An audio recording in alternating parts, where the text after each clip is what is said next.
Disclaimer, this episode of That BJ Show has discussions of death, suicide, grief, and loss. If these topics concern you, or if you need help, you can find some contact details for those Australian helplines on the screen or in the description of this episode. We aim to bring a positive outlook on these topics, so we encourage you to listen and enjoy the episode.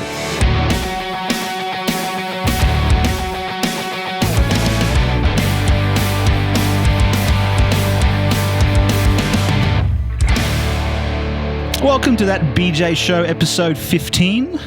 That's 1-5. I got it wrong. I thought it was 14, but Jay corrected me. Exactly. I'm Ben, as usual. This is Jay. I'm Jay. And over here we have three stooges. No, I'm only kidding. We all know Taylor. We all know off-show Roscoe. But for the first time today, we have Anna. Hi. Annie. Don't. Annalise, if you really want to annoy her, maybe. Yeah. That's a new one. The full name. I haven't had that yet. Anna? Annalise. Annalise. Yeah, no. Is it? And it's not Annalise, though, is it? No. Yeah, just Anna. No, it's Anna, supposed to be... Annie. Thanks. Yeah, whatever you want to call her. Same with the other two. We've given them nicknames as well, but whatever sort of. Yeah. Yeah. Yeah. And well, today we have, obviously it's a very special episode because we've got 5 people on the podcast. Yeah. So massive deal. Also, quick update. As you can see, this looks a lot better. We have a backdrop. Yeah. Good job us. We're super excited for today. It's going to be a cracker of an episode.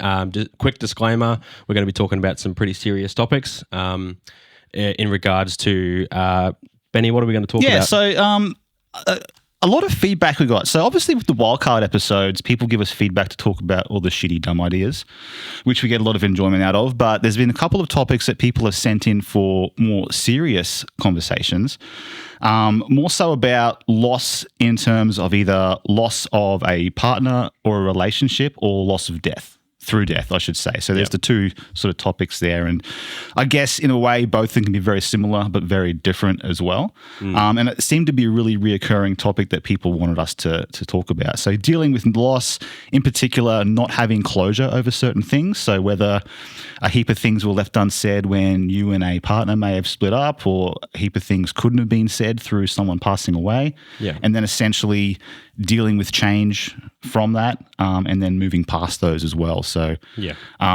things that I'd always loved to talk about at some point, but the fact that we had quite a few people write in and go, this would be a really good topic. So to me, that was an eye-opener that many people currently are probably going through similar things. Yeah. And are kind of unsure how to sort of talk about it. Yeah, exactly. So, exactly. Yeah. And obviously this is a great platform for us to come from because obviously we've already shared our 2 stories on the podcast quite a bit. Roscoe has shared his story a bit on the podcast as well in episode 2. Tay's been on for a couple of wildcard episodes. Yeah. And she shared, just a little tiny bit of about who she is a little bit, but sniffing towels and but no, hey, we don't discriminate that. You do you, Tay. It's all good.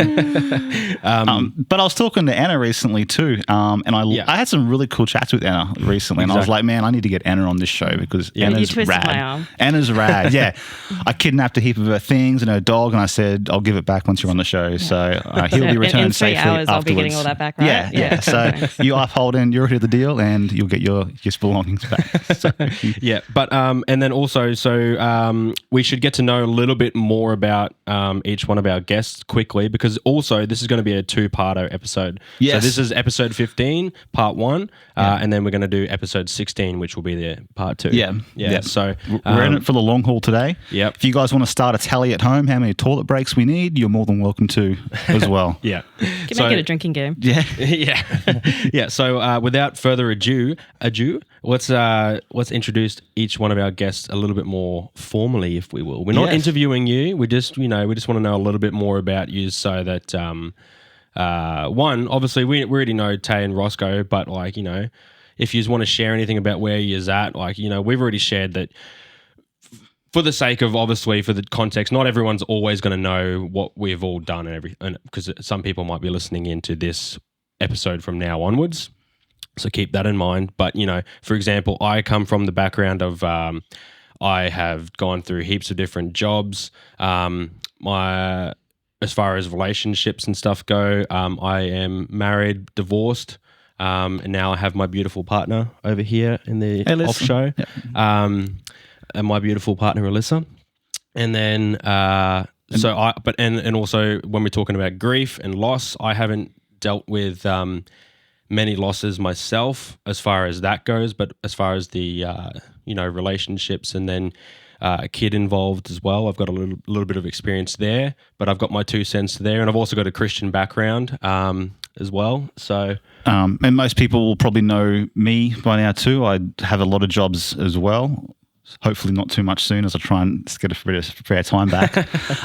But yeah, many jobs. My outputs are ranged from fitness to music, and over the years I've had to sort of learn how to do things differently because I haven't really known how to deal with certain situations. Yeah.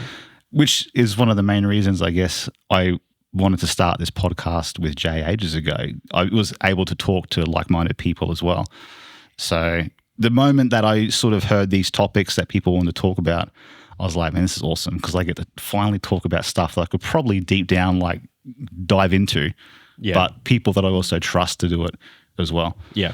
So like I said, without further ado though, get off us, mate. Come on. Jesus. Enough of us. Anna, what do you, what sort of things do you want to talk about yourself? I know you spoke about before how you've worked in psychology. Yeah. And all that sort of stuff. Tell us a little bit about yourself, if you don't mind. Oh, gosh. Okay. Yeah. Like you said, my background's in psychology. I work in mental health. And a big reason for that is going through a lot myself. I find that I can, I guess, help people go through that in a similar way and normalize it for them. So that's kind of my background there. I've also got a fitness background. So a lot of what I have learnt from that, doing bodybuilding comps and stuff, I now apply it to my own life and also in my profession as well with other people. Yeah. What else would you like to know? I'm a mixed bag, so. Oh, no, that's all right. Yeah.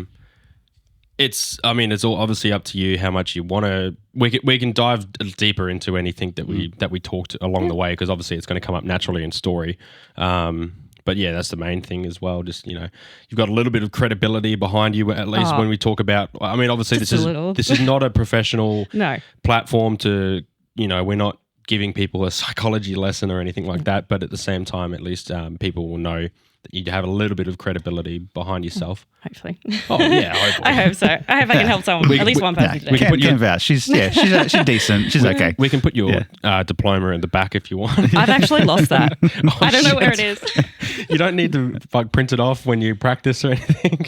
Just print it off. No, it's in work file. They've got a photocopy of it, so okay, that's enough. Fair enough. Roscoe, my friend, what's going on? Roscoe, mate. A lot.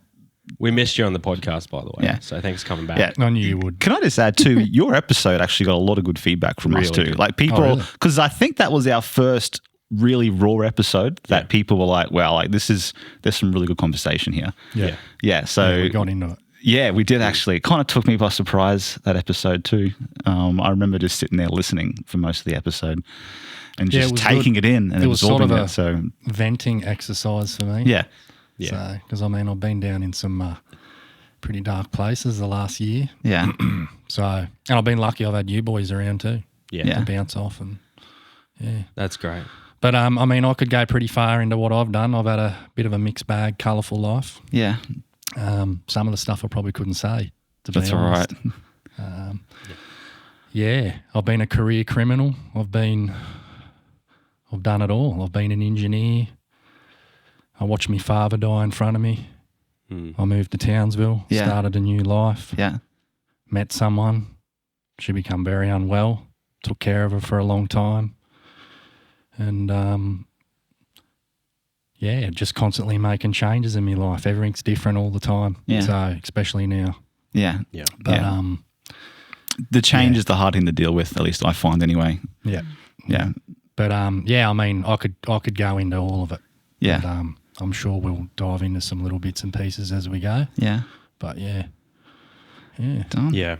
And sorry, just on that as well, I was talking to Anna just pre-show as well about how it's cool that we have the ability to, even on this podcast, have that art of communication. You're talking to your mates, you're talking to people, you're sharing your stories, you're letting it all out, and it's therapeutic. I mean, I've said to Alyssa so many times about how this podcast means so much to us because we get to also just let it all out as well, but in like a healthy way. Yeah, definitely. Yeah, you know what I mean. So and your episode specifically was just that was awesome to really just dive deep into what life is. You know what I mean. So, yeah, because that's life, hey? Ups and downs. Sometimes the downs are really, really down. Sometimes the ups are really, really up. Yeah. Just Taylor over there too. How you going? Anything you want to add? That'll come out soon enough. Nah, it's all good, Tay. No stress. All right, cool. Yeah. Well, so basically dealing with loss. So I guess through my work, I was thinking about this the other day when I started getting a lot of these sorts of different conversation topics sent through. So I won't go like a hell of a lot into my work just because I probably can't for legal reasons. But when you're dealing with deceased people, you get a lot of people saying that it was more so unexpected. Things are unexpected when people pass away, obviously. So there's a whole lot of things which you can't say. And someone was talking to me recently about how similar death could be to a relationship end. Now, at face value, I was like, well, they're two different things. Like one person is deceased, you'll never see them again. One person is lucky enough to still be alive in terms of maybe just like a breakup. But then it got me thinking, so what could actually be harder for some people to deal with? And without sounding sort of inconsiderate of deceased people, when someone's passed away, you know 100% they're gone. There's no way at all you can connect with that person again. So you deal with that aspect of it. But when you have a breakup, so many people have so many things they potentially still want to say once they think of it. And knowing that person is alive, it's almost harder to let go because you hold on to a hope that you're still going to get to say that.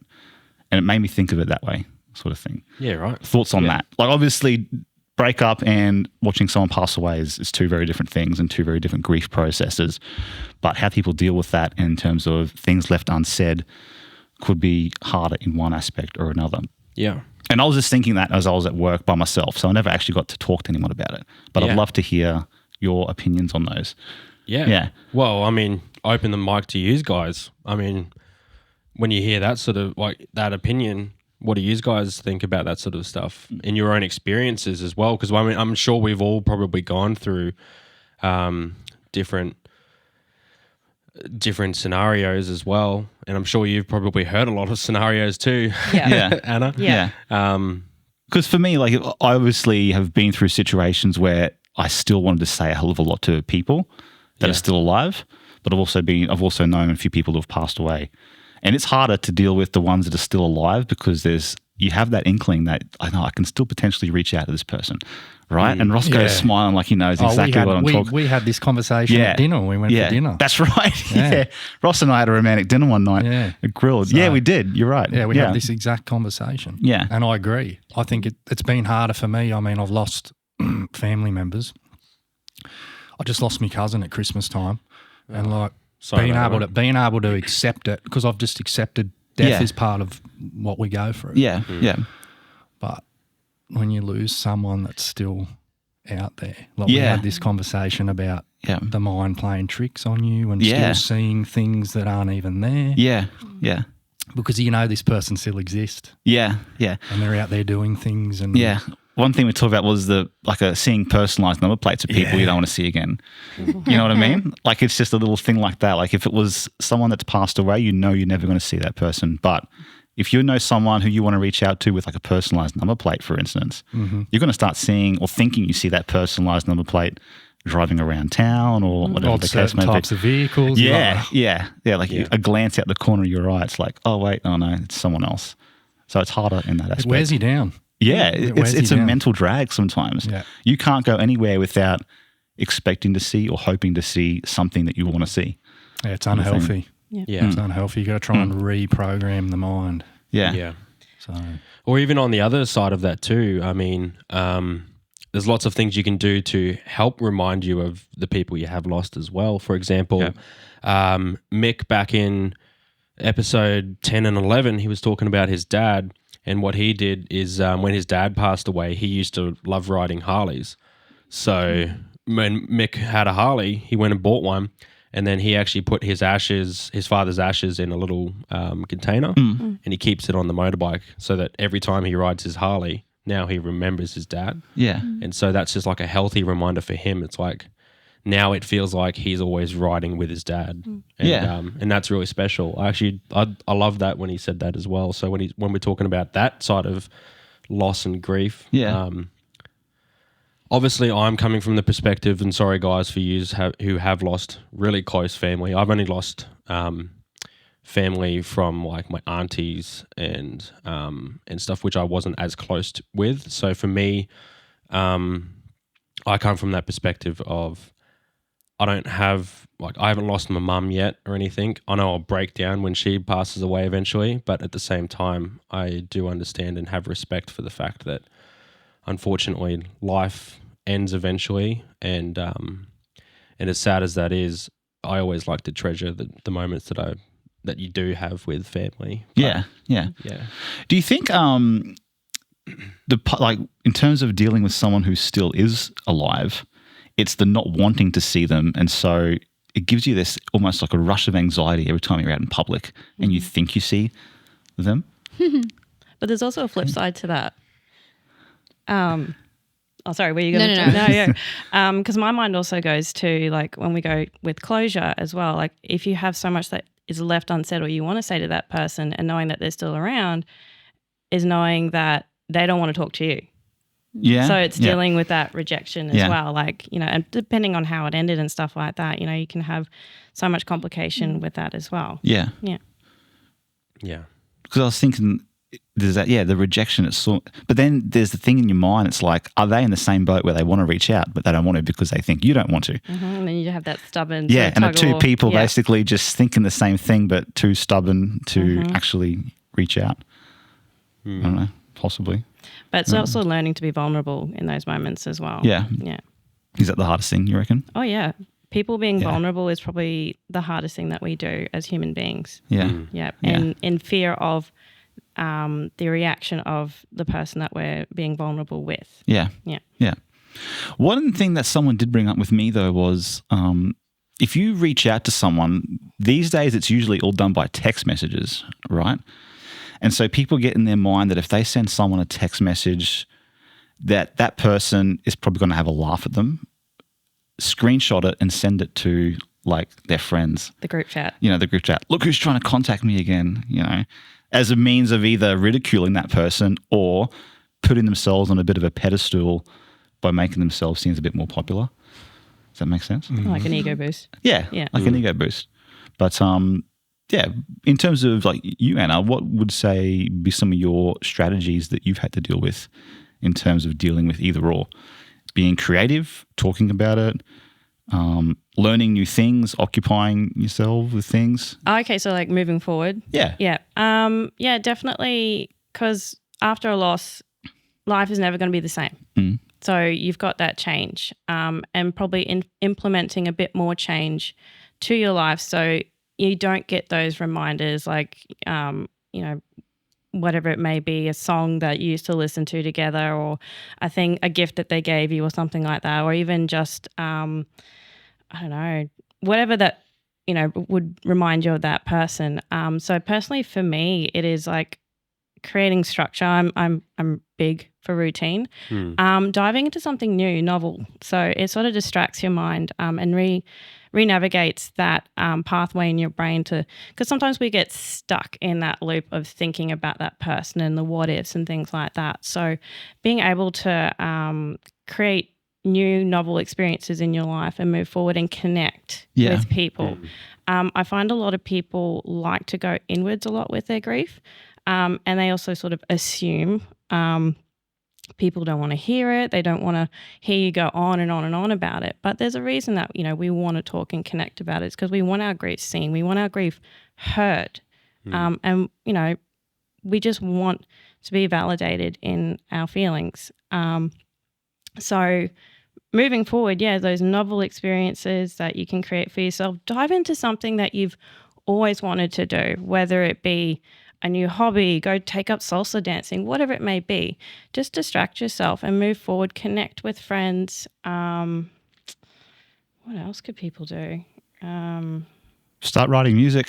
Yeah, look, and take up like 5 different hobbies and have no time to yourself, so you can't think. Yeah. Yeah. Actually, I felt that like a bit of a personal attack Yeah, right I there. know, Yeah, yeah. I was like, what are you avoiding when you told me like how much shit that you do? Life. Isn't that what we do though? We just We do. you fill it with as much as you can. Like I find downtime means your mind just starts thinking. Yeah. I sometimes, back in the day, I used to love being at home by myself. But when you got so much shit in your head that's still in there and just rattles around, downtime then means overthinking. And overthinking's like, That's spiral. Yeah. Yeah, I'll have something. Scares me. I'll have something I'll bring up soon. But anything you wanted to add to that, Ross? Oh no, I just know that feeling. I don't like going home in the evening. I just don't, because I know that I've got that period of what's next. Yeah. And it's like when you get home to the point you go to sleep, however long that is, it could be unpleasant for some people just sitting at home. Yeah, I mean, doing nothing. It has been for me for quite a time. Yeah. And I was like you. I like my own time. Yeah. I like my own space to think. Yeah. But I've tried to fill my life with 50 million things. You're just putting more pressure on yourself. So then you're creating more of that. Yeah. So, I mean, I got to a point where I was, I probably jumped into things too quickly. Yeah. You know what I mean? Because I'm like, I need to fill I need to fill this void. I need to fill this void right now. I need to do something drastic. Yeah. And then you do it. You're not giving yourself time to actually digest everything and have a real good think about what it is you actually need. Yeah. And the stuff that you jumped into isn't it.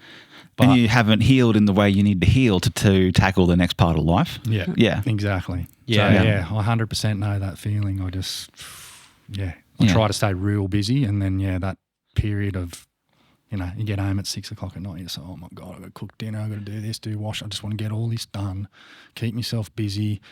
I've got 2 hours before bed. I will have rain sounds on, a podcast, and something else the going, podcast is that BJ show though, right? Yeah, of course. Because I need Yeah. my mind to be distracted. Yeah. Yeah. Otherwise, I think it's natural for us to want to run away. Yeah.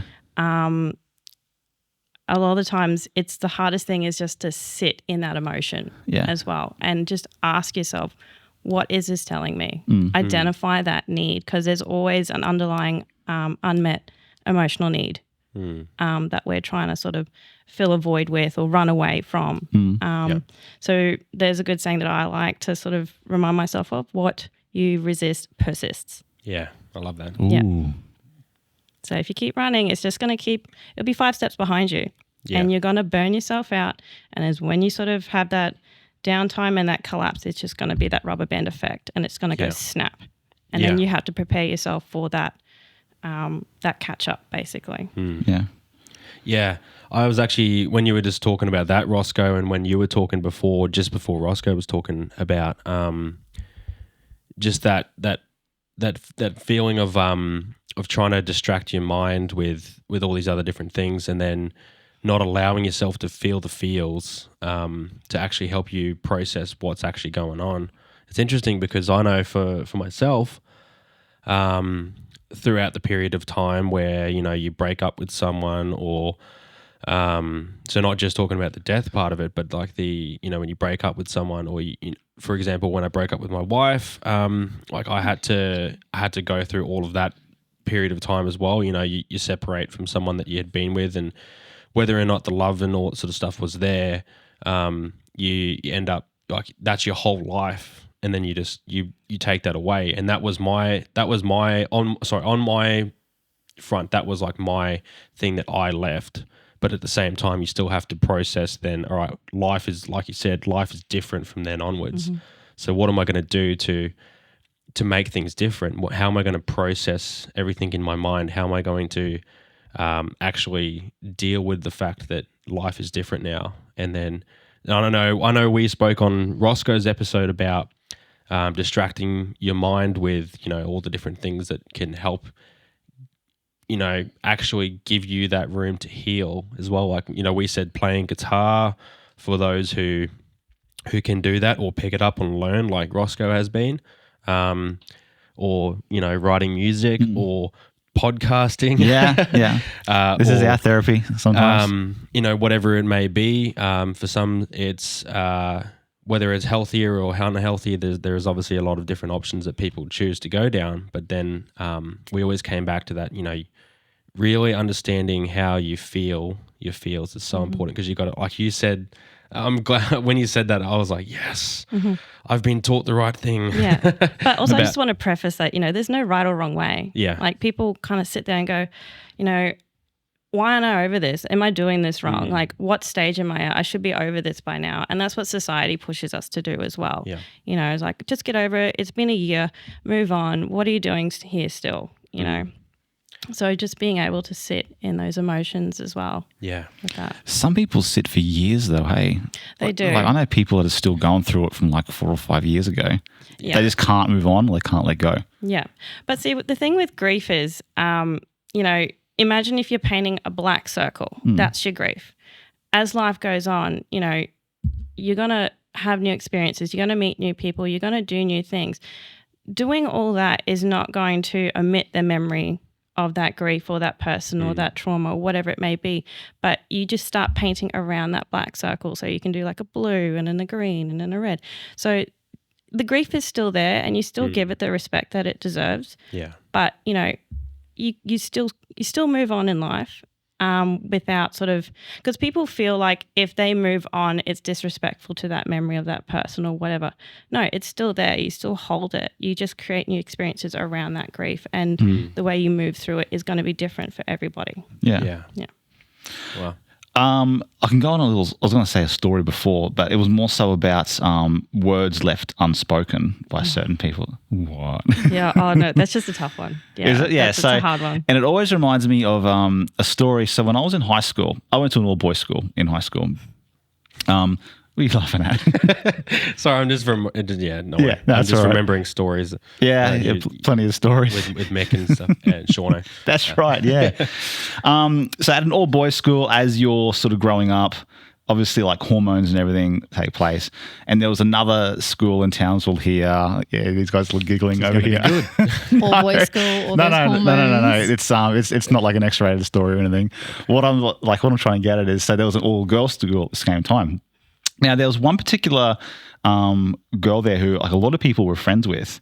And looking back at it, like she was very attractive. She was super kind. She was the sort of girl that everyone at an all-boys school of that age were like, I'd love to date that girl sort of thing. But I remember even her close friends were too afraid to ask her out on a date because back then, when you're 15 or 16, it's all about just going on a date with someone and that sort of stuff, going to the discos. She was that incredibly beautiful that no guy even bothered to try to talk to her because their number one assumption was she's bound to have a boyfriend already. So it's absolutely pointless. And this went on for about 2 years, from like all of grade 11, all of grade 12. Everyone continued to talk to her, but no one really approached her to try and date her because they figured it was pointless. I ran into her about 2 years after we graduated, just through mutual work. And we sort of saw each other most days. And one day when I felt comfortable enough to ask her, I said, "Oh, so what have you been doing with yourself since high school? Like you end up with, you still with your boyfriend back then or anything like that?" She said, "Oh, I never had a boyfriend during high school." Wow. I was like, "What do you mean?" I said, I knew like at least 20 dudes who would talk about you randomly throughout the week at an all-boys school, like catching up with you on the weekends, and they all said like you had a boyfriend, all that sort of stuff. And she's like, no one ever talked to me in high school. I was like, holy shit. Like I said, I know so many people that wanted to ask, but they were just under the impression that someone like you would already be attached to someone or be in like a relationship that you take very seriously. She's like, no one ever said a single thing. Wow. And so that there to me always stuck out as people were just too afraid to even talk to her and say some words to her because they just assumed. So this girl's gone through her entire high school life not being spoken to by anybody because she, so she thought like she was unattractive, unworthy, and all these sorts of things. But on the other hand, every dude like wanted to date her. So it was just like, to me, it was just, it highlighted the fact that sometimes things need to be said in order to give someone a realistic view of themselves or where they stand in life. Because I told her this. I said, holy shit, like you realize how many guys I know back then wanted to date you? She's like, someone should have said something, because I just spent most of my weekends at home in my room, or, like with some friends, because no one ever really wanted to do anything with me outside of school. So shit. Words that are left unspoken are a huge thing for me, because I still have so many things I'd love to say to people that are alive, and some that have passed away. I know a few people that have passed away. But then it's like, why? What is the importance of saying things? Is it going to change anything? Is it going to help? Is it just opening a can of worms that neither people want open? But, is dealing with the words that are left unspoken better than dealing with the can of worms of potentially communicating with someone again? I don't know. That was just random thought in my head. But it goes off that premise of you regret the things that you don't do. Yeah. Yeah. 100%. Yeah. I also regret things I do. I mean, yeah. But at least you know the outcome of that, at least. Yeah. Do. Yeah. But so like moving on from words, like it's heavy. You sort of got to almost like fill your head with other things so that you can not think about it. That's hard. Yeah. And yeah. That's also interesting too, because a very specific story came to my head when you were saying that, Ben. Yeah.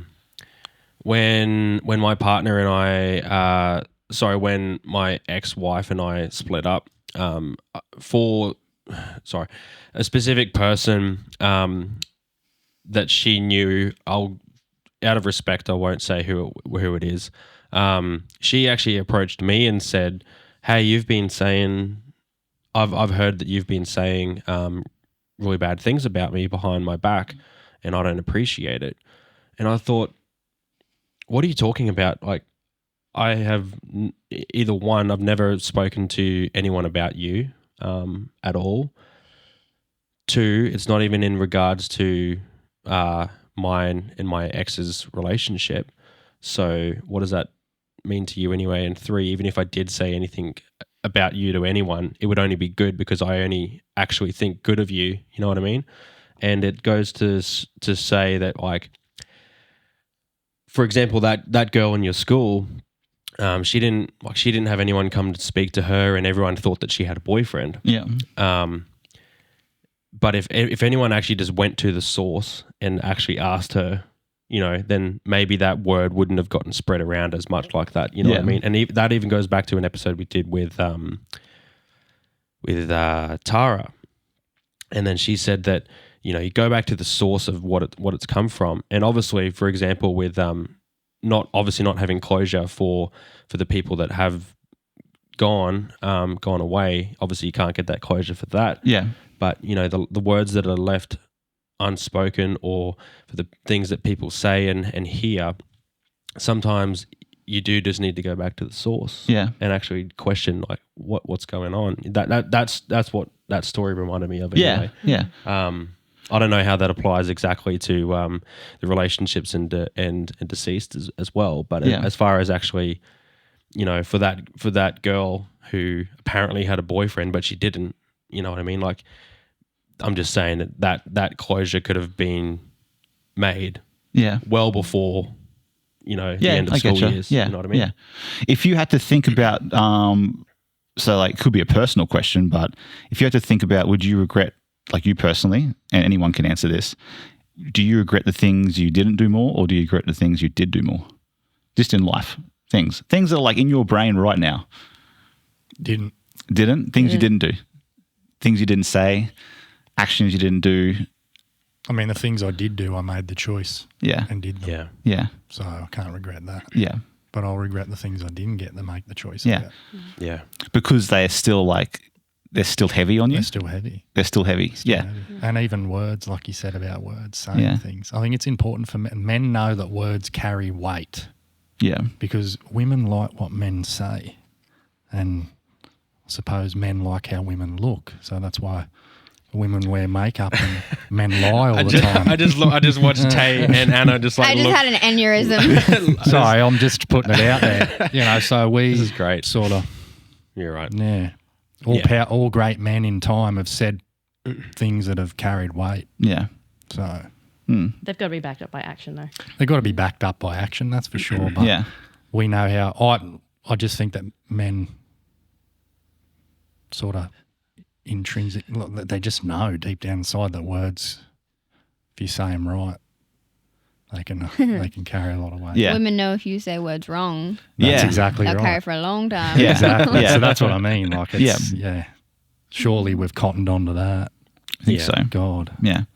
Yeah. Words, I would say I would definitely be guilty of saying things but not following up on it actions-wise. And that just comes down to, for me personally, like if I was to look at a lot of the things I did wrong, I was just not fully appreciating the things I had to focus on things that weren't as important at the time. Sometimes you'll say things too because you're not really saying them because you mean them. That's why you're not following up. Yeah. You're just saying them to make someone else happy. Or It's a you're saying them momentary to- thing. Yeah, you're trying to manipulate something to Yeah. I've spoken about it in previous episodes, but like number one reason why I don't do any competitive like fitness or anything like that anymore. You're old. I'm old, yeah. Thanks, Taylor. His knees Thanks, are Tom. gone. Yeah. Is because when I focused on that 100% to achieve something, whether it be like a trophy, a first place, whatever the case may be, I look back at it and I know I was neglecting so many other things in my life that actually mattered. And because my words were there, I thought that was enough, but my actions were all about fitness and everything else sort of thing. Yeah, I know. So I could say I regret the actions, but on the same point, I could also regret not saying and doing things that I should have been doing differently. So my regret would be halfway between both. You know, if I had to go to bed early to wake up early to go and train because I had an event coming up, I'd probably neglect maybe taking a partner out to dinner that night because it's like, nah, I got to be in bed by 7 p.m., 8 p.m. And because I was with that person, you think that's enough to keep them around.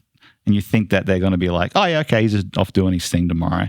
But in reality, going to an event or like coming first in like an event somewhere really isn't going to mean shit at the end of the day. Yeah. And I see so many people continually making that mistake. And it's usually around the same age group. Like I want to say in their 20s. I think once you're 30s and over, not necessarily you, offended over there, but it's like, it's one of those unfortunate things. It's almost like you have to make that life-changing drastic error in order to appreciate to never do it again. Yeah. So like I talk to a lot of young people who are like really into the comp aspects these days of either lifting or CrossFit or martial arts. And they tell me their routine and they're like, oh, I'm going to do this, this and this. And I was like, have you got a wife? Like, no, I got a girlfriend. I was like, are you in a relationship? He's like, yeah. I said, maybe focus on that first before you want to do that. Unless you're getting paid big bucks and supporting both of you, losing something like that is not going to, because once they're gone, and women might feel differently about this, but once you're at that level of you don't feel appreciated at all, it's almost impossible to come back from that. Men might be a little bit different. I don't know. We're kind of silly and stupid sometimes. But I know a lot of girls that like once they're at that point of I'm done, they're done. Yeah, we're done. Right? Yeah. We think about it for so long that by the time we say it, we are done. Yeah. We emotionally leave. Yeah. Yes. Yeah. Yeah. Whereas I could get into a little bit of, fuck it, I'm going to do it. I'm going to get into a bit of my work and something that I see a lot. Let me adjust my chair. I want to get comfy here. So I won't name any names. I can't do that, but let me fold my legs the other way as I get comfy. All right. So for those of you who don't know, part of my job is doing autopsies. So, and that's on most people that need them, without getting into the whole like who's, how's, and why thing. But I unfortunately see a lot of suicides through work. Yeah. And from what I can tell, reading either, suicide notes and all that sort of stuff, the number one reason that trumps every other reason is that people are doing it because they don't feel loved or appreciated anymore. And there are different reasons within that, but to sum it all up, it's basically someone's worth they feel is basically zero now, whether it be through a breakup, through kids, through both, whatever the case may be. There's really no other reason that someone commits suicide these days. Maybe 1% might be just to get over health issues or something like that. But the number one reason is, lack of feeling loved or anything like that. And men especially are like that sort of thing. So it's almost like if a man's feeling unloved, but a woman, and he feels like well and truly over the relationship, but his partner might say things occasionally, we're stupid enough to potentially hang in there because that one thing they want to hear might be said every month or two. Whereas a lot of ladies I talk to, once they're at that point where they don't feel appreciated, nothing's going to make them continue to hang around. At least a lot of people anyway. Would you say there's truth to that at all or not? Yes and no. Yeah. I think women are so used to having irregular hormones that we can have ups and downs and keep going. Yeah, yeah. But I get what you're saying. Yeah. Like that point of no return can be more prominent for women, do you think? Or it just really depends on the person? I think women feel their feelings more. Yeah. If that makes sense. I've been suicidal in the past, so I totally get it. Yeah. And when you're in that trench, it can be months, years before you're actually out of it. But it's all psychological at the end of the day. Yeah. If you can't pull yourself out, you're drowning. Yeah. Yeah. And I know some people who have been in your boat too, Tay, and no matter how many times you try and bring them out, it's almost impossible, And again, reading suicide notes, you get reports from the police and reports from the friends, and you get a lot of evidence in my line of work, and you can see that a lot of these people have the support group that they need, but it's still not enough at the end of the day. It's almost like once they're convinced they're going to do it, nothing will ever change that sort of thing. And so in some cases like that, constantly saying things really doesn't add up. So it almost makes me wonder, at what point does it take for someone to get there past the point of no return where support groups and stuff aren't there anymore, sort of thing. It's exactly what you said, though. It's like they feel so unloved that they're at that point. Yeah. And you can have friends around you that are talking to you, but it's weird. Sorry. No, it's all right. You're right. It's hard to explain. It's I'm digging into my memories. Yeah, go for it. But for me, mine was exactly that. I did not feel loved by certain people at that time. And even though those people said they loved me, for some reason it didn't feel like they were telling the truth. Yeah. And again, it's all psychological. You have to somehow convince yourself. You can see a psychologist, you can talk to your friends, you can talk to your family. Yeah. But somehow you're just trapped there. Yeah. And then you convince yourself, and then you tell yourself it's the end. And it's also that feeling of feeling like even though you've got all this love and support around you, it's like I feel like a burden still. That's literally it. You feel like a burden. Yeah. Like someone can't convince you that you're more than what you think you are. Yeah. That's yeah, for sure. Yeah. You're your own worst enemy. Yeah. Doesn't matter how many times they tell you things are going to be all right, you're doing well, you've got this and you've got that. It's like, mate, that does not matter to me. Yeah. The only thing that matters is the voice in my head that's telling me the things that I've got to do. Yeah. Yeah. Sorry, you go, I've Jay. been to that point of no return. I had mates coming to my house and sleeping in my lounge room with my door wide open because they wouldn't leave me alone. Yeah. Because they knew what I was capable of because I already tried it. Yeah. I remember getting to the point where I was just going to jump straight off my balcony, and I'm scared of heights, man. Yeah. I climbed over and had no fear at all. Yeah. I couldn't even feel it was weird. I couldn't feel my body. Yeah. From there down. Yeah. It'd be like the pain's just so much that's the only avenue that was that the you only see. thing I could think about is the doing. way Yeah. out. Yeah. And You're literally lucky. numb. Yeah. I was numb. You don't I was feel numb. emotions. You want to feel something. Yeah. And I read these reports daily of everyone that I end up unfortunately seeing. And it comes down to the same thing. They had nothing left.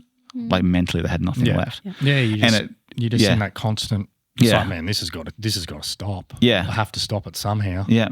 And it always made me think as I'm reading them, they're around a support group. Support group says, we're just going to duck out for a half hour to the shops, come back, and it's happened, sort of thing. So seeing all these people who were in really high spirits at one point just gone 30 minutes later. That's a huge indicator. Yeah. Yeah. When they get really happy and high, and everyone thinks, oh, they're okay. You know, they're doing better. Yeah. No, it's because they have a plan and they have a way out. They know it's going to end. Yeah. It's going to stop. Yeah.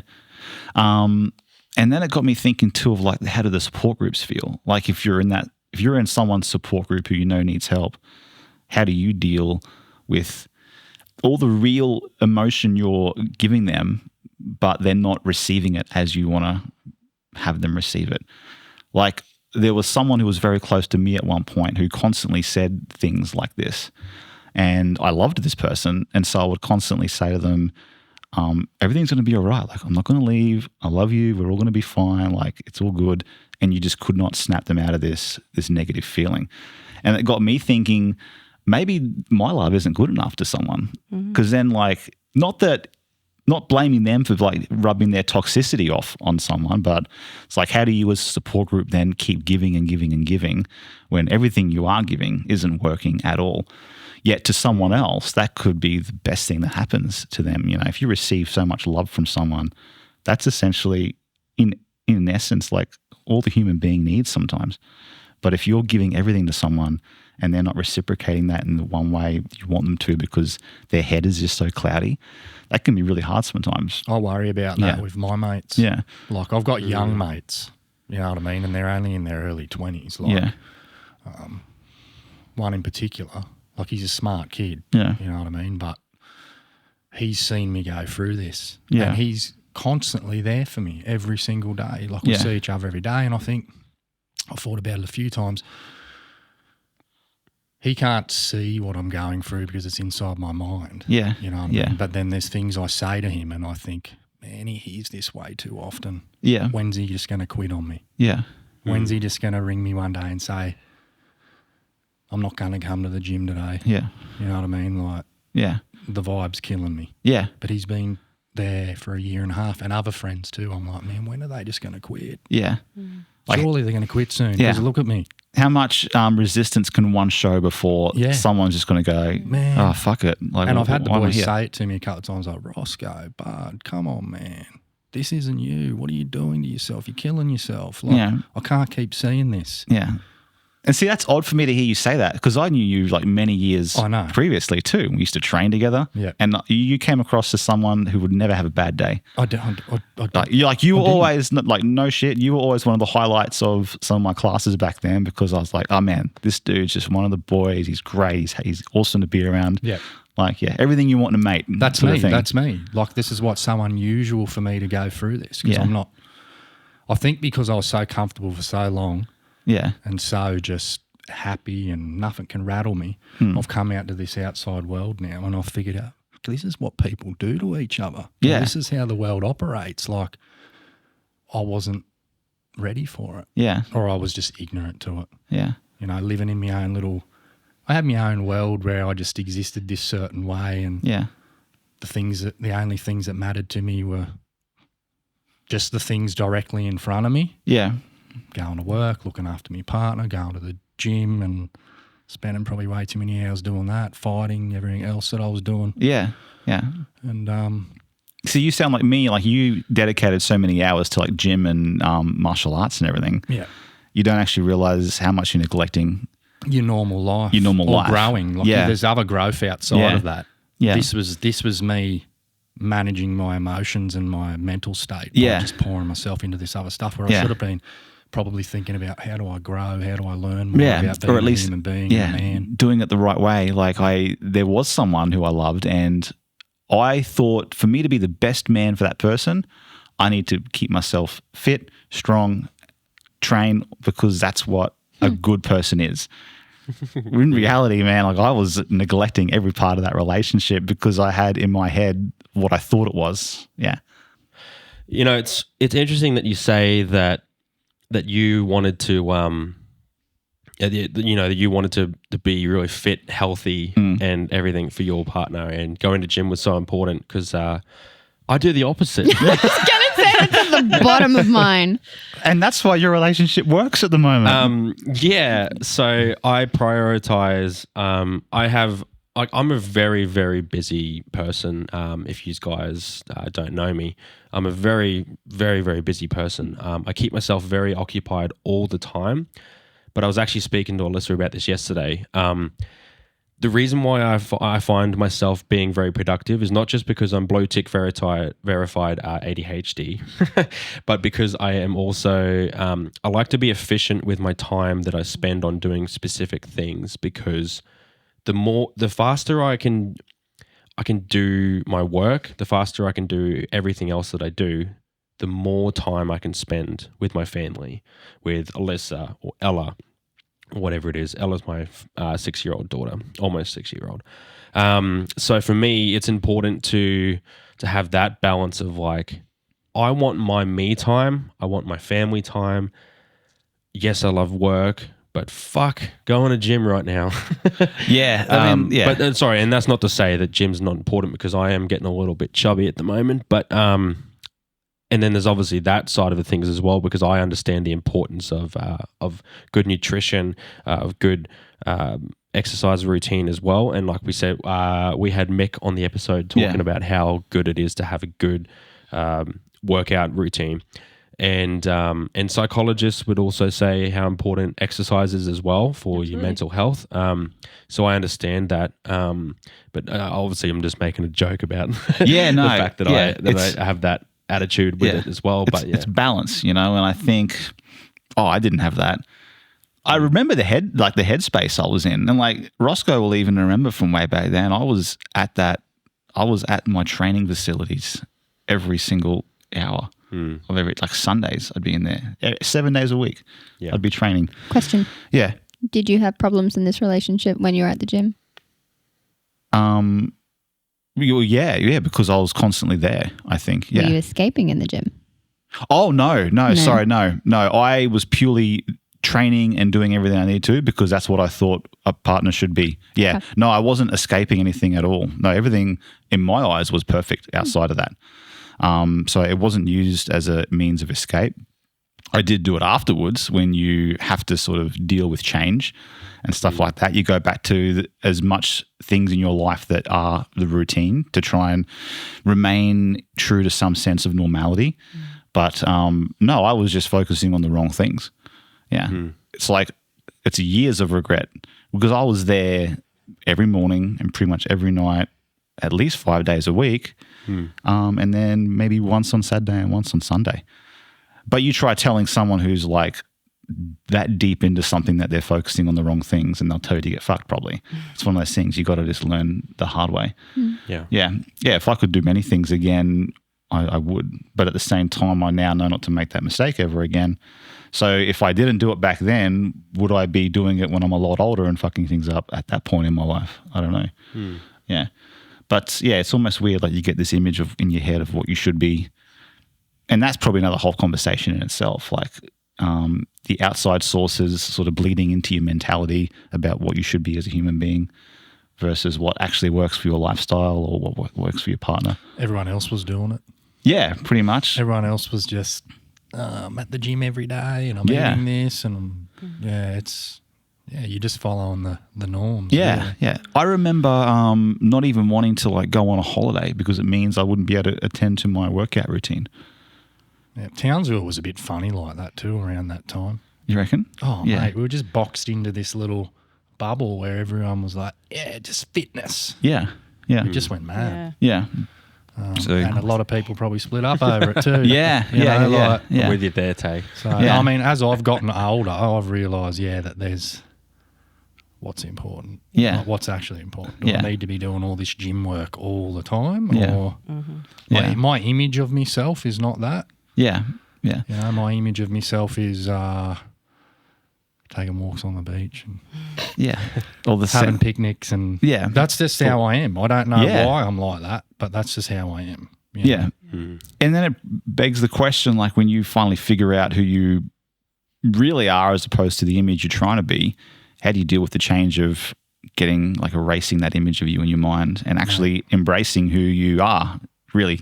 Crazy. I come from a place where if you weren't a stand-up tough guy, if you didn't sell drugs or steal cars or do something, you were nothing. Yeah. And then I had to be a different human being. Yeah. So I'm still trying to figure that out now. I'm like, well, who am I actually? Yeah. I am this gentleman that, okay, my favourite colour's pink. You know what I mean? Like I've had to admit all these things because I carried this thing inside me that said, nah, you got to act like this, otherwise people are going to take advantage of you. You're not strong. Now I'm like, I'm not strong. Yeah. I'm just a man. I have feelings and I feel ways about this. I cry over, you know, stupid things. Yeah. Like dogs and cats and little babies. Yeah. Like, it's just who I am. So But I'm you're human at accepting. the end of the day. Yeah, I'm human. So It I'm does make accepting you strong. Yeah. And I'm telling people this now. Yeah, I was going to say. I mean, to me, that to me at least, I mean, that sounds like a stronger. Embracing Well, it yeah. makes you Because you- stronger. Yeah. It's a stronger version of myself because I'm learning that, you know, I can be this way and You're be not repressing vulnerable. anything. Yeah. I'm not hiding my feelings and I'm telling people. Yeah. I love pink. Yeah, I love pink. My favourite colour's pink, you know. Yeah. Yeah, Like, I wear pink clothing. yeah. Like Did you go to the Barbie movie? Did you wear pink? No, I didn't. Oh, you'd go to love the that Barbie movie. I That's a should great do. movie. Yeah. He's just like looking It's at got the to be. crowd It's like got to be a certain great. certain shade of pink though. salmon. Yeah. Yep. Nearly salmon, yeah. Nice. Just so I can. Yeah. Yeah. But yeah, that's come with age. Hey. Yes. I was going to say Learning that. like It does. emotional, even reading like, I don't know what women want, you know what I mean? But for me, like I picture myself what sort of partner I need to be, Yeah. you know? You just got to ask. Yeah, you got to ask. Yeah, that's the You thing. gotta Communicate, But right? I mean, Like, in my, you in gotta my say the mind, words. like who do I want to be as a Yeah. partner? Or, Yeah. you know, And I never did that. I just assumed that my That's what I'm partner saying. wanted someone who was strong and healthy and just lived and breathed fitness and did all this stuff. And in the process of me going towards that, I lost every part of that relationship because it wasn't the most important thing at all. It was superficial. Yeah, you didn't make that connection. No. That spiritual connection. And, We met through fitness. And so it was naturally like, oh, well, remember. this is what this relationship is based on then. yeah, You know what I mean? But in reality, no, like loving fitness is one thing, but then Are you what growing want together? Sorry? Are you growing together? Yeah, those well, I gains. thought as long as fitness Yeah. is the main thing in this relationship, we're good. And nothing. There was, yeah, I because it's was, a strong point for you. I was one of the only things I'm good at. Like, you ain't So I going was- to outdo me in this. Yeah, we used there was stuff like that, but I was neglecting every emotional part of that relationship just because it was like physical fitness. Well, you weren't there yet. No, You just weren't there yet. No. You weren't in that No. state to be able to have the foresight Yeah. to think, what's the next yeah, step? yeah, and it's not until you lose something you actually realize, fuck, and then that goes into the whole topics we're talking before. How do you get closure of something that with someone that's still alive and well and doing their thing, and you almost just want to say to them, I'm a different person to what I was back then, which is so cliche because everyone says that. But I've you changed. are. But you are. Yeah, but you have to. It's But like you had to have that to change. Exactly. Only through pain and heartache do you Yeah. actually Oh, that's crazy. change. If it's not hurting you, it's not changing you. Is another saying that I've heard before, sort of Yeah, thing. 100%. You don't hear what you don't feel. Yeah, yeah, It's got to go through it, eh? yeah, I get jealous of like I've got friends who are very emotionally intelligent. yeah, You know what I mean? They're a Yep. lot smarter than I am. I can admit that. But I get jealous of them because they've figured it out. yeah, You know what I mean? Or they've got, like I had one friend, I won't name him, but 6 months ago he's like, oh, I'm just going to be doing this and doing that. Left me wife, I'm going to be out about town. You know what I mean? 5 months in, he meets a girl, straight away comes to my house, goes, nah, change me mind. I've met someone. This is it. I'm going to, like he had the intelligence where I didn't. I don't have that. I Yeah. keep running the game. yeah, Nah, I'm not going to keep doing this. This is what I want. yeah, I'm going to say these things. I'm going to do these things. This is how I'm going to map it out. yeah, And it's all worked for him. yeah, But if it was me, nah, might as well just drop a bomb. yeah, It's the narrative. We all run a narrative, and we're always looking for something to fit that in our life. And you're so strong on keeping to that story that deviating from that was not possible. Yeah. Yeah. Yeah. Yeah. 100%. Yeah. And I think if you're young, you mistake that for being disciplined somehow. stubborn and disciplined. It goes back to that saying, which you've had a couple of times. What is the actual kind of difference between those two? Yeah. Being stubborn and being disciplined. It's a fine line. Some people. It is. Yeah. Or selfish. I thought I was disciplined back in the day. I was just being stubborn and blind to actual real shit. Yeah. Yeah. And it took me ages to realize that. Yeah. No, that's right. But I love admitting that now because it means you grow. Yeah. Yeah, you learnt from it. Yeah. Yeah. But yeah, it's funny. You got to learn the hard way sometimes, eh? Oh, man, I've said it to myself so many times over the last year. I'm like, oh, man, why do I have to learn the hard way every single time? Yeah. Like, this is just crazy. Yeah. I mean, it's molded me into who I am, but it's just because of I'm not the most intelligent man. I just don't figure things out as quick as other people. Yeah. So I've always got to learn the hard way. And then the hard way leads to cycles of I don't know. Well, in a way it leads to knowledge, I suppose. Yeah. And there's another word I'm looking for, but I can't think of it. Wisdom. Wisdom. Yeah. Probably wisdom. Yeah. One of the most powerful things you can have, I suppose. If you're able to wield that pain that you've been through and, feel the feels, have the know-how of like, okay, I've been through some shit, and I've lost, but, I can grab that and then move forward and learn from the shit. Like, even you talk about like resilience that's built from that as well. And it's like, even like, so to tie the regret and the not regret back to resilience as well, like, into resilience is that like there's so many things that you can either regret or not regret. And often, like we said, most of us agree that we always regret the things that we didn't do.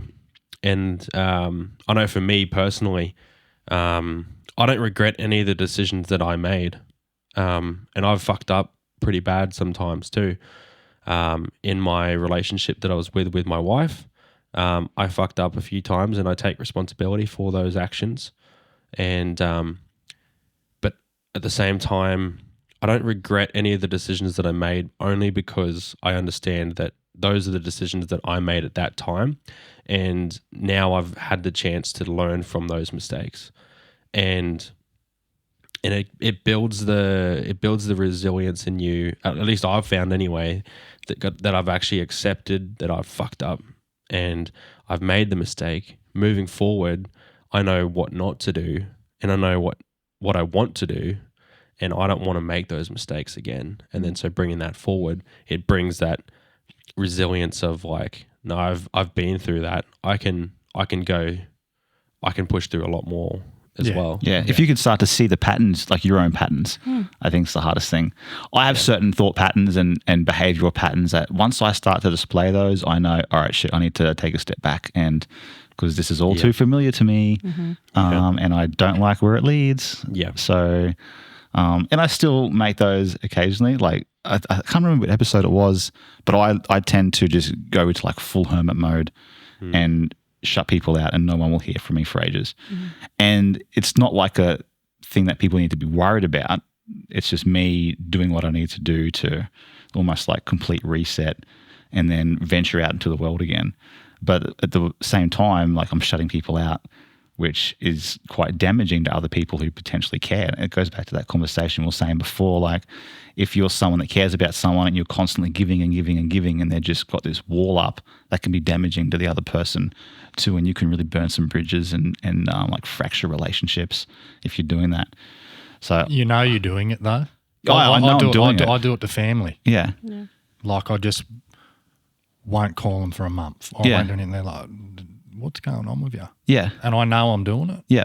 But I just can't. I can't even pick the phone up. Yeah. To make a phone call. Yeah. I don't want to have a conversation. Yeah. Do you know what you feel in your head at that time?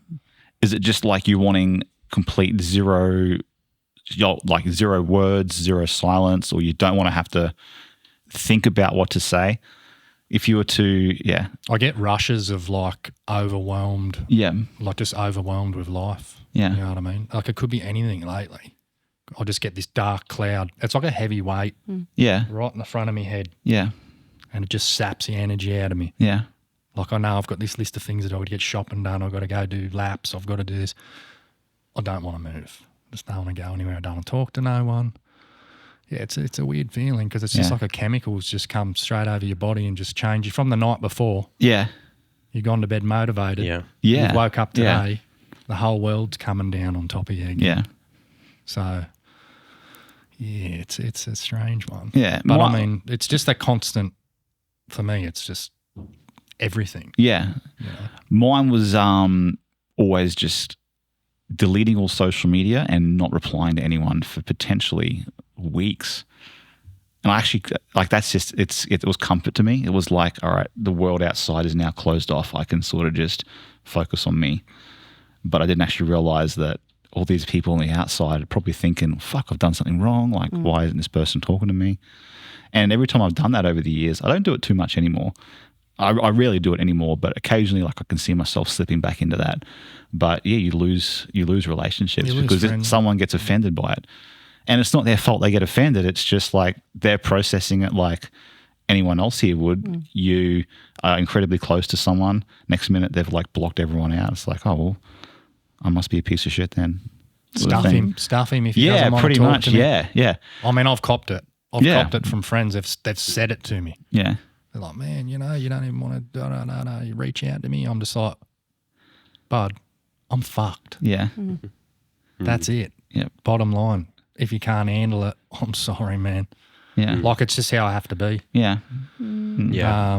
It sounds selfish and stupid, but Yeah. I've had a couple of mates say it to me. I'm like, man, you're not going to change this for me at the moment, eh? Yeah. Like, and I've said to them, it's better for you to go away because I'm just going to do what I did. Like, you know, I'm going through this with my ex. Yeah. I left her Yeah.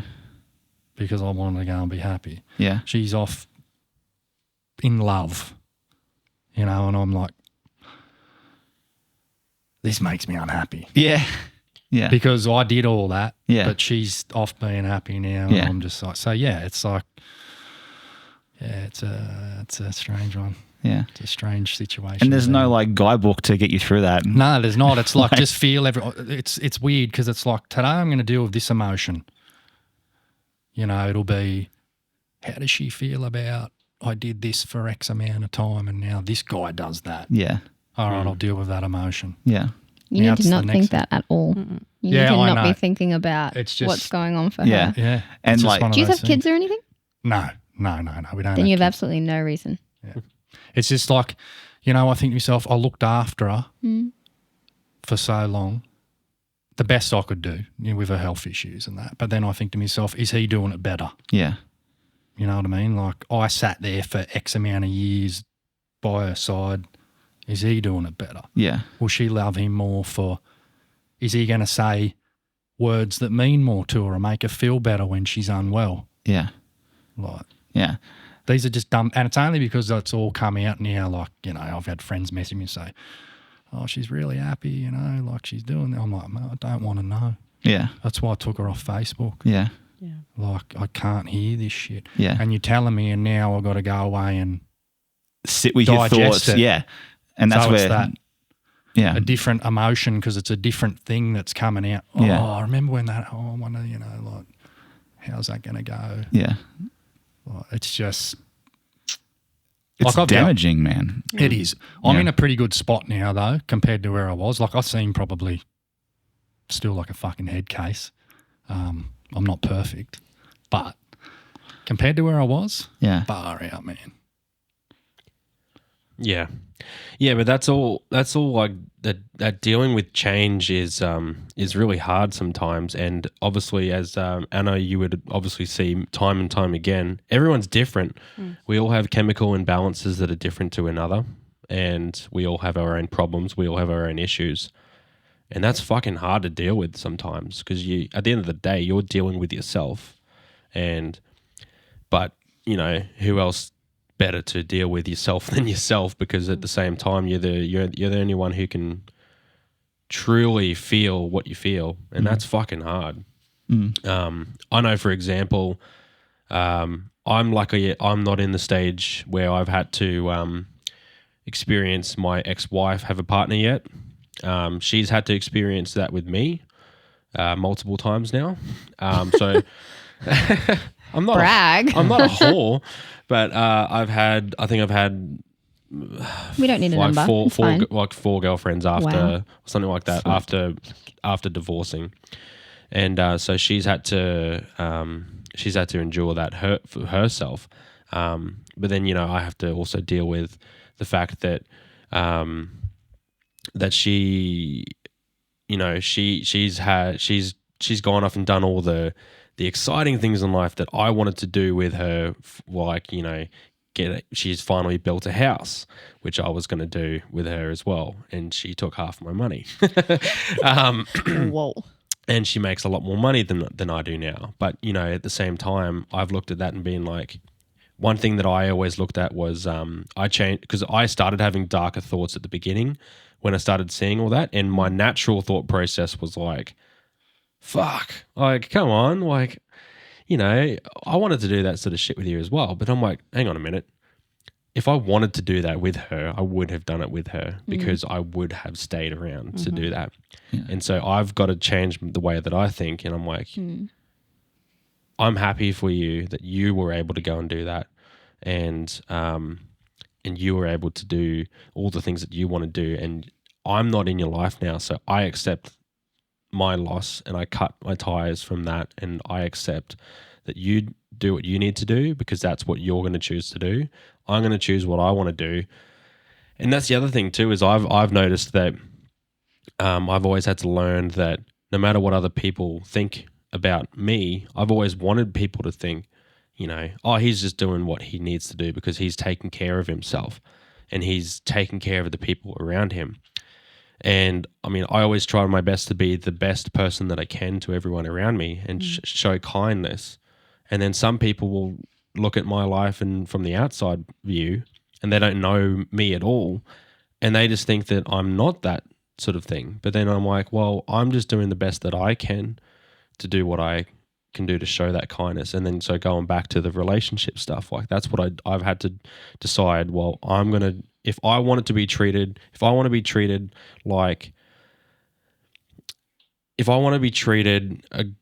the way that I want to treat others, then I've got to actually make that decision for myself.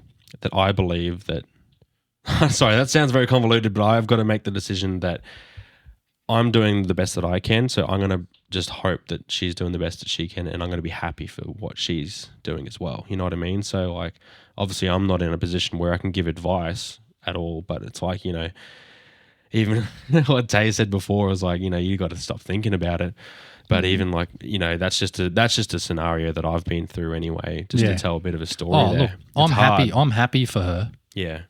Because I always just wanted her to be happy. Yeah. But I'm sad for me. Yeah. Yeah. Makes any sense. Does it come down to like you feel like you've been replaced or? Yeah, sort of in a way. Yeah. Like I just feel like, look, and I'm the one that made the decision to stay. Like the story. She got sick and then I just went, I'm staying. Years went on, bang, bang, bang. And I just become unhappy. Yeah. Yeah. But that was my decision. So yeah, and like I said, I just wanted to be happy, and I just feel as if, like the effort, it's stupid. Like I shouldn't feel that way. It's just like I put all that effort in, and I don't know. It'd be like having a child, I suppose, and you raise this child, and she just goes, "See you later. I'll never see you again." Like, and that's not what she did, because I was the one that walked out. Yeah. But yeah, it just feels like, why did I do it? Yeah. I should have just left.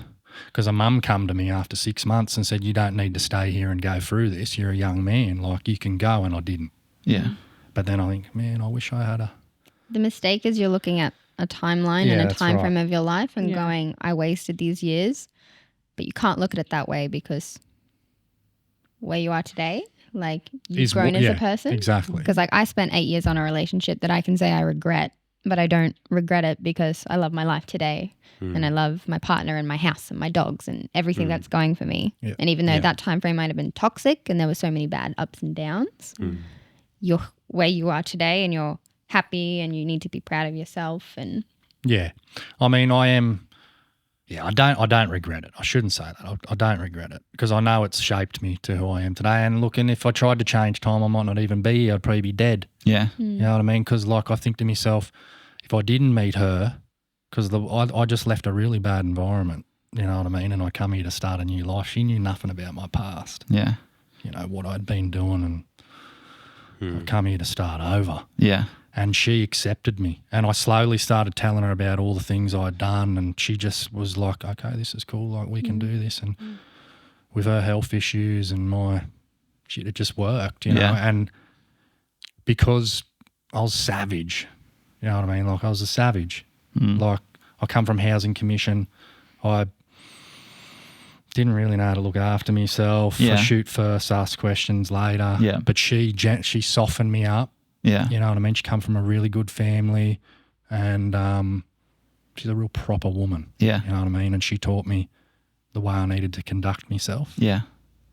How I needed to carry myself as a man, hold down a job, cook, clean, take care of your family. Like she just put all that in me. Yeah. And like sitting by a bedside, you know, seeing the most vulnerable sides of her and that releasing parts of my heart that I hadn't experienced before. Yeah.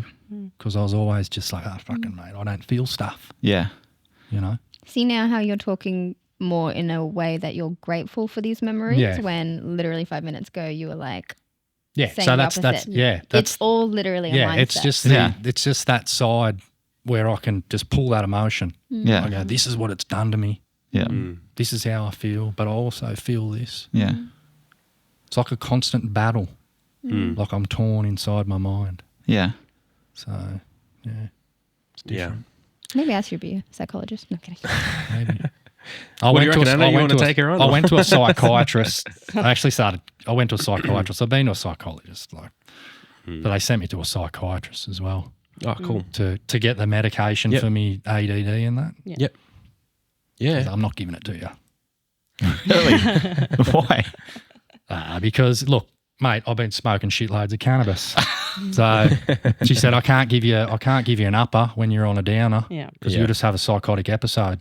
So, but yeah, it was good. Like we've been speaking about a heap of things and getting some clarity on stuff. Like the psychologist has been good. But you just got to go through. You got to find the right one. Yeah. Yeah. Yeah. Yeah. Actually, Anna, speaking about that, do you can you actually if you can shed any light on this as well? Like I've always often found like I love going to psychologists and counselors for personally because I just love that thought process of like, all right, I've got a problem. I don't want to just go on a pill to fix my problems. Yeah. I want to fix the problem. And if I need a pill to help my mind cope with the thought processes that go on in my mind to help me cope with it and move forward, then that's what I'll need to do. But at the same time, I've often found that trying to find a good psychologist that matches you is so hard with obviously the demand that is there. Is there any advice that you could actually give to or is it just a waiting game? You've got to try because that's hard. You know, when you're going through shit and you want to go to a psychologist but then they're like, oh yeah, it's a 6-month wait. And you're like, oh. Yeah. When you're in a crisis. When you're in a crisis and you're like, I just need help now. Like, is there any advice that you could give for that sort of stuff?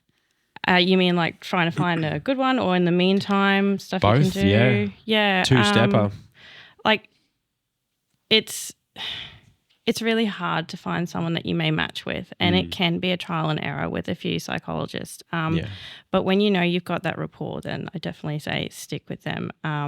Someone that makes you feel heard, seen, and gives you that safe space and feels like a sounding board for you and lets you talk. I've heard too many horror stories about psychologists and counsellors. I'm a counsellor with a psychology background, so I want to put that in there, that sort of, I guess, use that platform with their clients to talk about themselves and their problems and work through their stuff. Yeah, it's horrifying to me. I'm like, no, that is not the time and place. You need someone yourself. Yeah.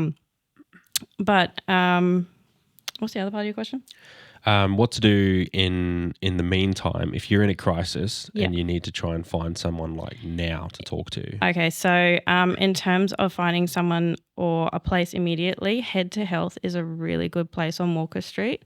They're open really late. That's for Townsville That's folks, for by the way. Townsville, sorry, I should say that. That's all right. They're a walk-in service, and I've heard nothing but great things with them. They've got really experienced people there that you can just walk in and talk to, and they're quite lovely people there.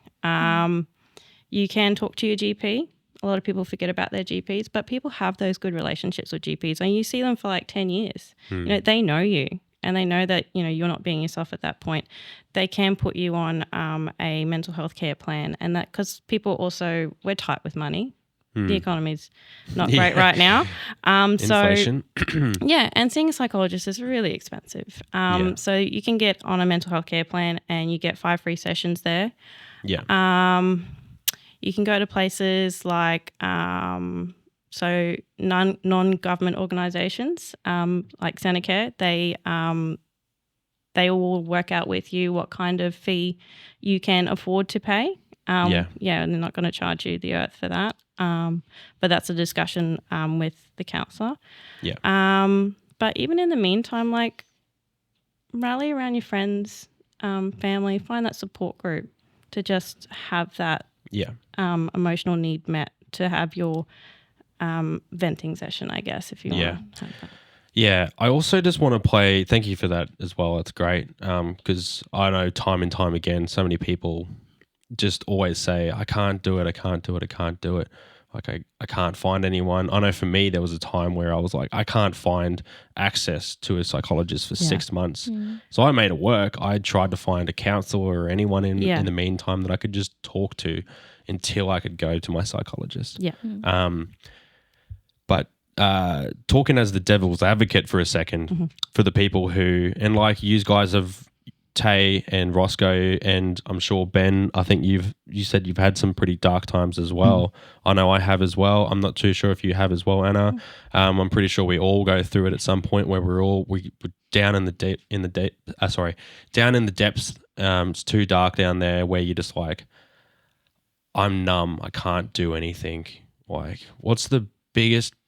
If you could give like one piece of advice, Anna, and all of yous as well, from even your own stories about like, what's the one thing? Because we're all here today, and obviously, if we're going through anything at this time as well, then that's obviously up to you. If you, I don't want to pressure you to feel like you want to actually talk about it. But I know from my own experience, the times where I've been so numb and I've done nothing.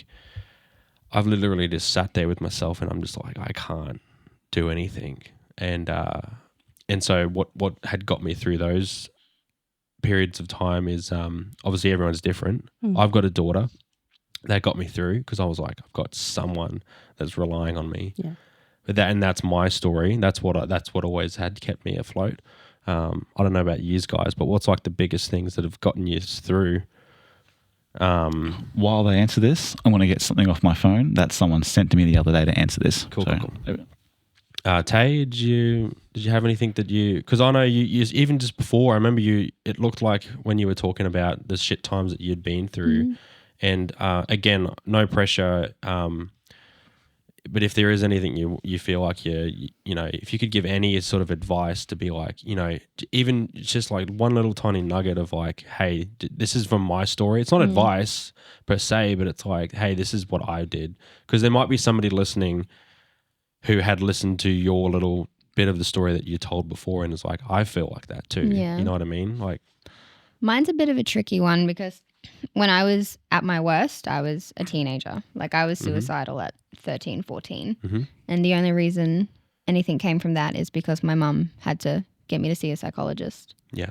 But that psychologist definitely was the best thing for me. And that was as simple as going to the GP, getting my 5 or 6 sessions. And I only got to see her once a month. But as a teenager, talking to someone that's not a friend, that's not a family member was a game changer. Yeah. And this lady in particular spoke to me with like so much respect and understanding. I wasn't scared to talk to her. Like if my mum came up to me and asked me stuff, she was coming at me with like why are you doing this? Blah, blah, blah, blah, blah. And this woman was just like, why are you feeling this way?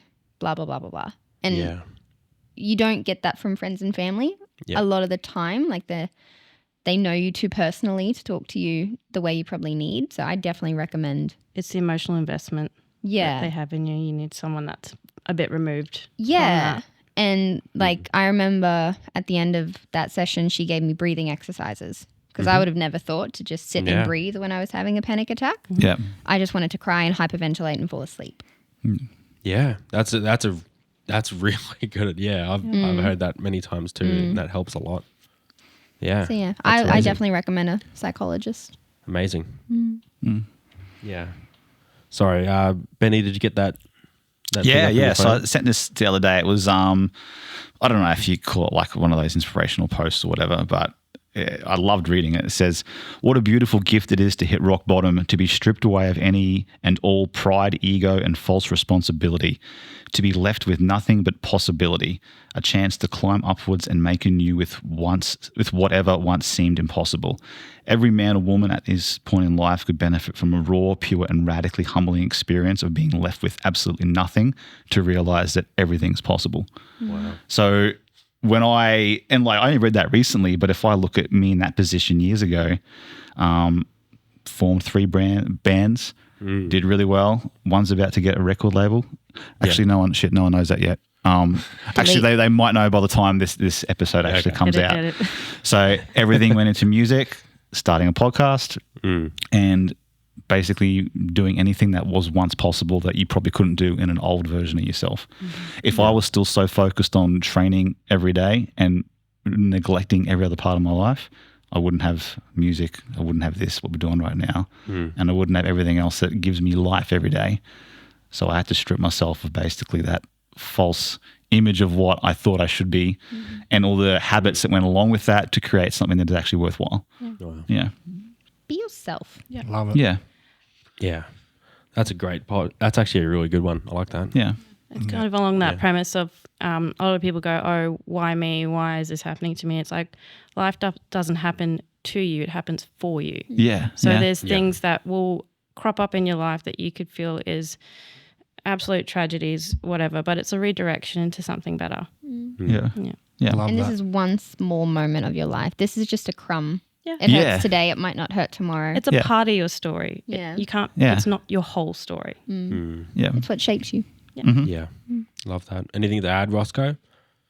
No, not really. No? All good, man. For me, it's just making sure you eat, get sleep. Movement's a big thing, eh? Sitting down and just doing nothing is not going to get you anywhere. So Keep your movement's a mind big thing. active. Active on the right things as opposed to the wrong things. Get out of the house. Some days I wake up a bit sad and I just need to go to the shops and get a coffee. Yeah. Yep. Yeah. The sun on my skin when I'm driving some days is all I need. Yeah. The little things. I've done that. Yeah. Yeah. I for still sure. do it. Yeah. I did it the other day. Like if I get up in the morning, I'm having a bad morning, I'll just get that pushy. Free pushy. Yeah. I The free push get bike. that free pushy and Bike. He's talking about a bike. Yeah. I'm talking about a bike, get that pushy and go for a bell down the strand with me basket on the front. Yeah.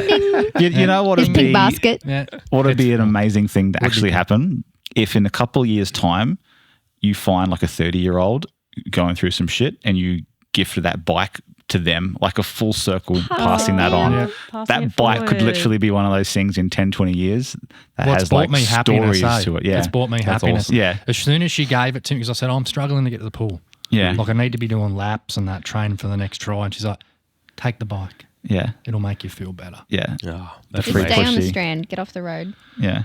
Don't be I one stay of on the those. strand. I ride along the strand. I ride along the strand. Everyone has a good smile. Don't be one of those people, Tay, leans out the window and fuck you. I was behind some the other day and I was fuming. Oh, on like a race bike or something like that. No, like, like the groups of people, the cyclists, like on the middle. That's what I mean. Yeah, Yeah, yeah. the actual cyclist. Yeah. Well, I do that too. So, but not on that thing. Stay in a straight This is line. like what do they call them? Unisex with a basket on the front, Yeah. like one of those aqua things. Like everyone has a good giggle when I ride past. Yeah. I rode past yesterday one of the cafes and I looked over and I just seen 4 chicks sitting at their table, all like like pointing at me, and I'm like, oh man, this is not because I had a pink long sleeve shirt tied around It me. was salmon, was it? It was Yeah, salmon, yeah. and I'm like, maybe they think I'm gay. I mean, I don't. Hi, ladies. You'll be fine, darling. So, but yeah, I do that. I'll get up and I'll just be in such a state. I'm just like, I'm just going to leave the house Yeah. Yeah. Good work. because I could just sit here and do nothing and be upset. But I found that leaving the house helps. Like, even though if I'm leaving the house and I know, I probably should go eat breakfast or something. Yeah. But I just can't because I'm in such a state, but just leave the house. Yeah. Yeah. Go and get some oxytocin, India. You know, go and get an ice cream. Get some chocolate. Done at about 7:30 in the morning eating Yeah. ice cream. Or if you take, go get some McDonald's fries. Go get some McDonald's fries. Hungry for salt, I think she said. I'm hungry for I salt. worked 11 hours yesterday and then I didn't eat until I got home for dinner. And I just got chips from Macca's. Yeah. Yeah. Yeah. Oh, well. Give me that sodium. Carb Something. load. Yeah. No judgment. Yeah. All right, guys. What I'm going to do is we're going to wrap up this first episode now. What I want to do in part 2 is if you're all I want to shuffle. Sorry. Shuffle? No, please don't shuffle. I want to sit there. No, you're not sitting. I want to my sit in seat. his This spot. is my She spot. did this looks- last it time. looks Why do we warm. get her back? This is my. It is comfortable. And Can I it's very sit in the warm. middle on the top? We will No, sort something out. Stop it. Yeah. Maybe for one episode, we'll see. Yeah. But what we're going to do is wrap episode 15. This is part 1 up. Next episode 16, which is next week for you listeners. We're going to talk about a lot of more. Well, we wrapped up all the serious stuff for one, right? What I want to do in part 2 is start to get to know a little bit more of the fun aspect of you guys as well, because I know that a little teaser, Roscoe's been doing this paddleboarding thing. We'll talk about it in part 2. Yep. So we'll get into that. Anna, if you have any cool stories about anything you want to talk about. I can tell you some cool stories about Anna. Exactly. So there's that. So essentially life after the downfall in Exactly. some ways, you know what I mean? Yeah, because we've all gone through shit, right? But we've all lived life after that. And even if you're still going through some shit, there's still awesome stuff that's happening after it. And so I want to touch on that side of like, hey, now we've dealt with it or we're dealing with it. What are we all doing in life? And show that aspect of it as well. So it's not all doom and gloom, because the whole point of it is that we're talking It's about sunshine and lollipops. Exactly. Rainbows. Yeah. That reminds me of I was watching Shrek the Third the other day, Best. and when Gingy is having those flashbacks of like the gingerbread man and stuff, he's like, "Lollipop, it's a great trip to the candy shop." Anyway, so. And on that note, your phone's going off. Turned down. That's right, mate. Don't stress. All right, this will wrap up the episode, and we'll see you guys in episode 16 for part 2, where we'll have all the tips of the week, we'll have all the socials, and we'll have all that stuff. So we'll see you there. See you guys.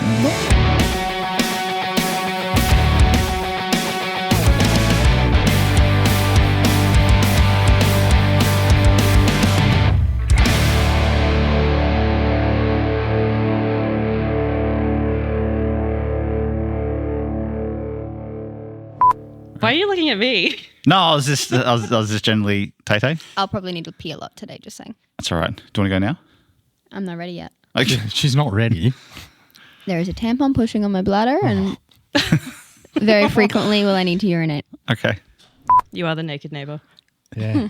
Yeah. Well, yeah, I am actually. I've had people yell stuff out to me. Like what? I had that. That's how I got that bike. Did you see that bike I got? Yeah. I was standing out the front just hanging clothes out in my underwear, and she stops and goes, "You don't need," because I was going to put some shorts on. She goes, "You don't need to put shorts on." Check. I was like, "Oh, really?" And then that was it. And she see me at the gym down the road. Like I was at the outdoor gym just having a workout, and she's stopped. She's like, "Oh, what are you up to?" So we started chatting, and the next thing, she's giving me a push bike.